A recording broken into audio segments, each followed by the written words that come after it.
It's Sunday afternoon, the last Sunday in September. We've got 3 boats total out here. And a skier.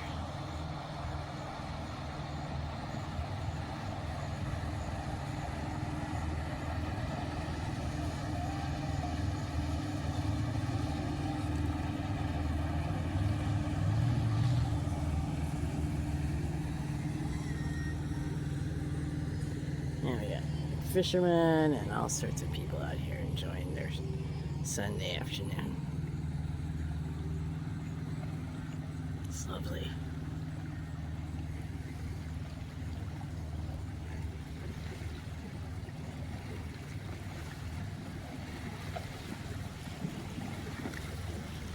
This is Wisconsin. End of September, absolutely beautiful weather today. In a couple months, it'll be freezing cold down here. All right, love ya.